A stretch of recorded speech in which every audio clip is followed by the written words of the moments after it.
আসসালামু আলাইকুম রহমতুল্লাহি ওবরাকাতুহু। দেশ ও দেশের বাইরে থেকে যে যেখান থেকে আমাকে দেখছেন শুনছেন সকলকে জানাই আন্তরিক মোবারকবাদ। আশা করি আলহামদুলিল্লাহ ভালো আছেন। আজকে কথা বলবো নিয়ত নিয়ে। নিয়ত আরবি শব্দ, এর অর্থ হচ্ছে ইচ্ছা পোষণ করা।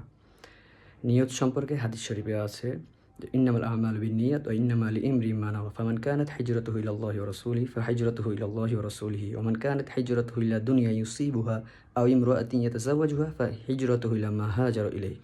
অর্থাৎ কেউ যদি মক্কা মদিনাতে যায় একমাত্র আল্লাহ তাআলাকে সন্তুষ্ট করার জন্য, মক্কা মদিনা জিয়ারত করার জন্য, তাহলে সে অনুযায়ী সওয়াব পাবে। আর যদি কেউ মক্কা মদিনাতে যায় দুনিয়াবি কোনো কাজ উদ্দেশ্যে অথবা কোনো নারীকে বিবাহ করার উদ্দেশ্যে, তাহলে সে যে কাজে যাবে, যে উদ্দেশ্যে যাবে, সে সেটাই পাবে, অন্য কোনো সওয়াব পাবে না।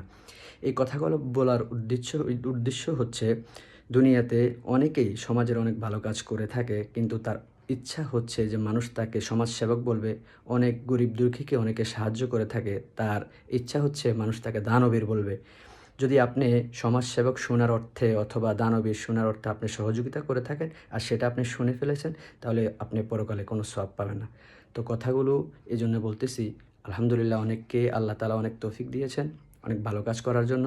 তো আমরা যে যাই করব কেন একমাত্র আল্লাহকে সন্তুষ্ট করার জন্য করব, তাহলে আমরা দুনিয়াতে এর ফল পাবো, আখিরাতে এর ফল পাবো। তো আল্লাহ তাআলা আমাদের সকলকে সকল ভালো কাজ একমাত্র আল্লাহ তাআলাকে সন্তুষ্ট করার জন্য করার তৌফিক দান করুক। আসসালামু আলাইকুম ওয়া রাহমাতুল্লাহি ওয়া বারাকাতুহু।